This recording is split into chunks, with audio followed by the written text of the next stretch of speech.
Eu chámome Lupe Blanco, son daqui de Coristanco, teño 39 anos e son rejeifeira, igual que o meu bisabuelo, que tamén era.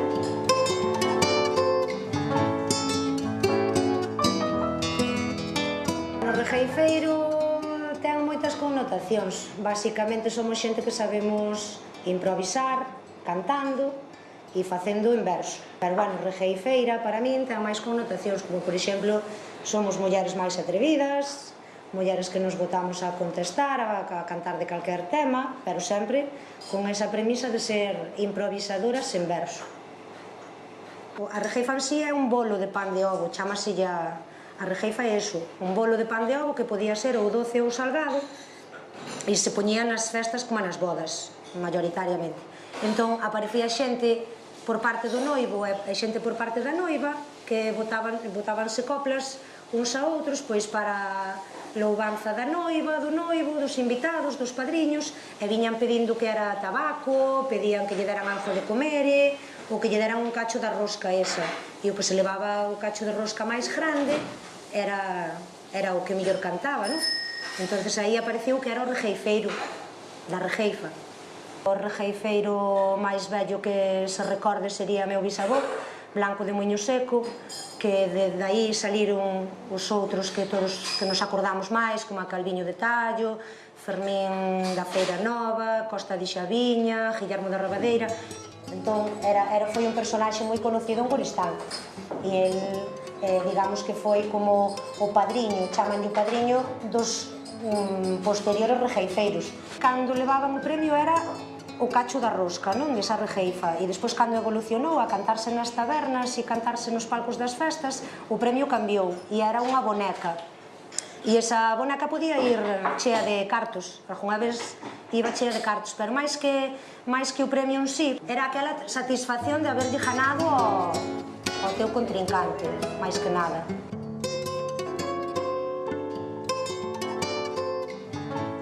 Así recordando, pois meu bisavó era rejeifeiro. Que era eso de ser rejeifeiro? Pois mira, facían así e tal, desta maneira, e empezamos a probar a escribilas. E despois xa empezas a probar a cantalas e a improvisalas no momento.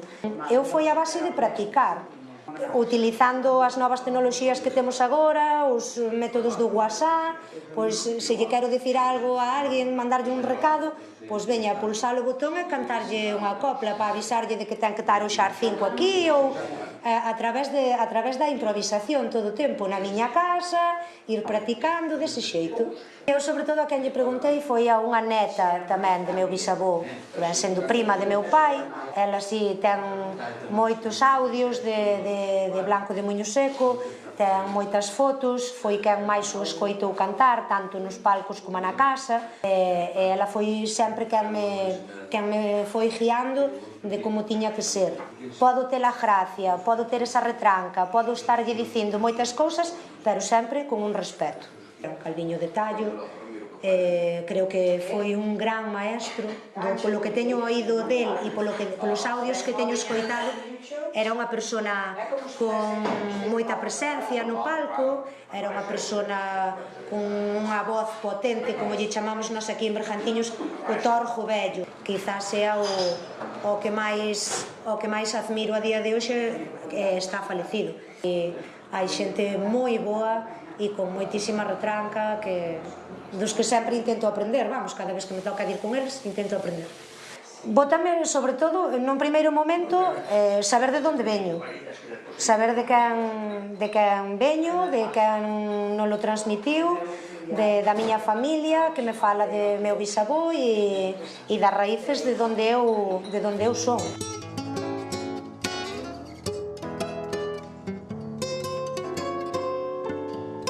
Leonardo de Tallo foi unha muller que xa faleceu fai moitísimos anos, e ela era unha muller, chamabanlla negra, e foi unha muller moi avanzada para aqueles tempos, porque era solteira, sin familia, sen fillos, e taberneira, e dicían que era unha muller de mala vida.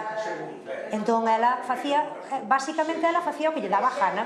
Ela cantaba cando lle daba a gana, o que lle daba a gana, e contestaba a un home no mesmo nivel de bravura que lle contestaban a ela. Entón ela para nós, como a quen di, digamos que foi a primeira muller que temos aí como referente de rejeifeira, non? Ti que hai moitísima xente que aínda nos conta historias dela, sí. A rejeifa era brava, era moi metediza, metíanse ca túa familia, metíanse che ca muller, cos fillos, ou se tiñas algún problema no traballo ou no que fora, e as mulleres non estaba ben visto que cantaran a rejeifa, porque claro, de portas pa dentro, nas súas casas si o facían, pero que unha muller fora a unha taberna ou se subira nun palco non era de recibo, digamos así. Afortunadamente agora non son eu a única muller a cantar, tamén hai algunha muller máis que se bota a rejeifa, e daquela é un campo que abrimos, porque nos dá xogo para dicir o que queremos dicir, sobre todo as mulleres que temos moito que dicir a día de hoxe, e a podemos aproveitar, e hai que aproveitala, claro. O Laia Liñares, ela tamén se botou agora a rejeifa, e ela é de Negreira, e di que ela empezou a rejeifar dunha maneira moi peculiar, que era que estaba estudiando en Santiago, e cando salía polas noites e regresaban a casa, ela e as amigas, sempre había algún baboso que se iba a meter con elas, que si non sei que si non sei canto, que enredando así elas querendo ir pa casa. Entón dixo que aí empezou a contestarlles a modo de rejeifa, e eles quedaban calados. Entón a día de hoxe incluso che pode servir para mandar a paseo a máis de un, ou para deixalos calados, porque a xente non che vai saber contestar. Pois ela utilizaba como arma de defensa. Dime, a rejeifa foi sempre un arma de defensa, e a mí eso pareceme unha maravilla.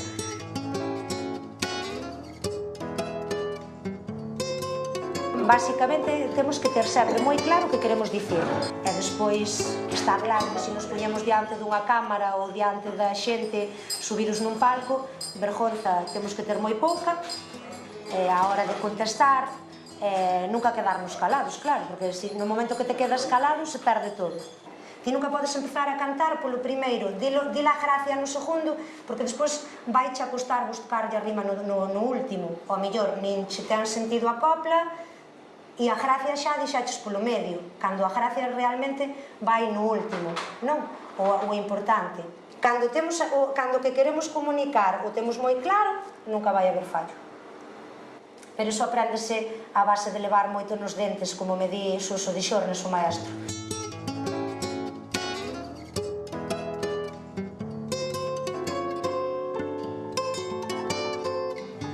Agora estamos cos obradoiros nos colexios e nos institutos por toda Galicia, e me fai moitísima ilusión, e me fai moi ben o de quererlle transmitir aos rapaces o que era a tradición nosa de rejeifas. Pois xa ten moito sentido, moita similitude co que é a poesía, os rapaces contan as sílabas, explícaslles o que é o leixaprén, explícaslles o que é unha copla popular, explícaslles o que é unha décima. Entón xa estamos moi metidos no que é a súa temática escolar, e ya das a conocer por primeira vez, e lle metes que ten algo de similitude co rap, e os rapaces aí é donde empezan a entender de que iba a rejeifa, e sobre todo que o fagan en galego, claro, que vexan que non solamente son americanadas que veñen de fora facendo eso, non, eso xa facíamos nós aquí fai moitísimo tempo. Viñeron os americanos a aprender de nós, como dixo eu, non nós dos americanos, viñeron eles a aprender dos rejeifeiros. Vouche decir unha cousa que o tes que comprender, bótate aquí a rejeifa, xa verás que vou facer. A rejeifa é bonita, isto hai no que cantar, se contestas en rejeifa non che saben contestar. Eu xa cho dixo este xeito, esta éche moi grauda, se cantamos a rejeifa, es unha muller bravura. Ti non non cantes miña rula, terasme que rejeifar, que xa vexo aquí a dous homes, eles non saben cantar. Eles non saben cantar e xa cho digo con cariño, mentras eu canto rejeifa, eles tomanche no viño.